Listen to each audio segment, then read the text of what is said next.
So here we are, and the problem in here was that the cast iron pipe was broken down in the ground, and this is underneath the bathtub, and it's just an old cast iron. It was collapsed, and when we dug it up, we found it was just completely, totally blocked with rust. And yeah, so anyways, we had to get a 2-inch pipe into here. So you see there's a 2-inch pipe down in there. Thing is this is all clay. So how did we do it? Well, we used a hydraulic auger. So let me take you outside. You can see we're about a little over 6 feet from the exterior wall. So let's go outside, because the bathtub's about 5 feet, but then they've got brick on this home and the footer. So what we had to do was, out here we had to dig all of this up. So you see we kind of made a little T shape here so that we could fit our pipe in. And then we're going to connect over there to the main line that's coming out. So here's a 2-inch pipe. It's there. How we got it there was we dug out to beneath the footer of the house, and then we made ourselves some hydraulic augers. So this one has a little barb fitting, a very, very small. You can see in relation to my hand, it's a very, very small barb fitting brass that connects to from quarter MIP to 3/8, 3/8 to half, and then I've got it connected back here with some galvanized, and then to a 1-inch PVC. Then I've got an elbow on that, and then this part up here just broke off, and that's something you got to be careful with, is that's the weak point right where those threads are, so don't let it fall. But anyways, this from here I just screwed it in to my PEX, which has 1/2-inch threads on it. And that PEX is there, just connected into the house to the water line. So anyway, so what I do was I would take this into the hole, and I just shoved it into the clay, and then had the water running, and I just kick it.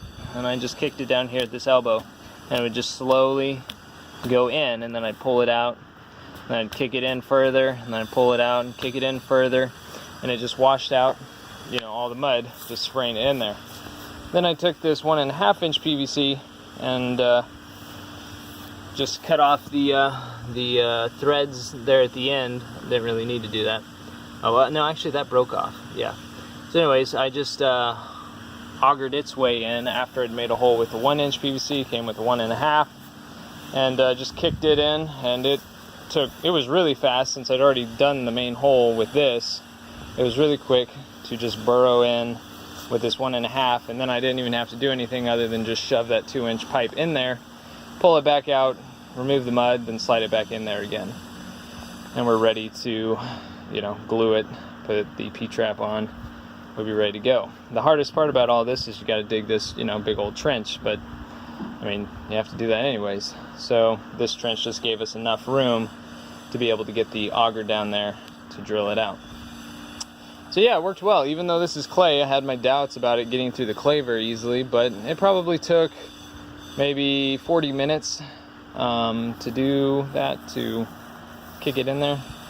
There was a lot of kind of testing things out, but this method worked, and so just wanted to give you a heads up if you need to get a 2-inch pipe or a 3-inch pipe, because this would work if I took that 2-inch pipe out and stuck in a 3-inch pipe and 4-inch pipe and just slowly went up bit by bit. I could do it pretty much as big as you need to.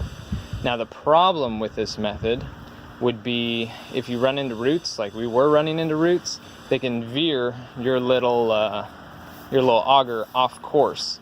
So let's say you're trying to reach further than what we were, 6 or 7 feet into the house for like a bathtub or shower.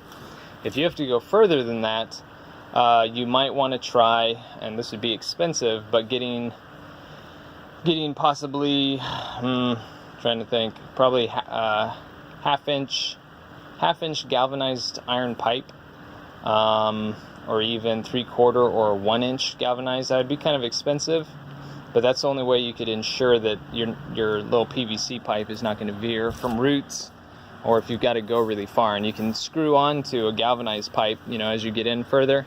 You can do it in sections and just keep on knocking it in and then unscrew and pull it out. But yeah, you could potentially go all the way to the other side of the home in this method. Of course, you want to make sure you're not going to go by any other pipes or anything else that might be buried. But like I said, in this house it's pretty simple because it's only about 6 or 7 feet under there.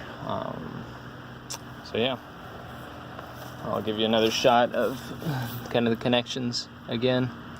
Barb fitting to adapters that are brass going to galvanized, stepping it up until this 1-inch PVC. And that really did a good job, especially with this jet here. That really carved out a path in front of it, washed out all the clay really easily. So that's having a lot of pressure there at the very end, that did make a big difference. I was originally gonna drill holes through the sides of each of these so it'd spray out kind of in a, wave, and that could possibly work, but I didn't end up needing to do that, and this really punched through the clay pretty well. So yeah. So if you're in this predicament right now, maybe this will help you out.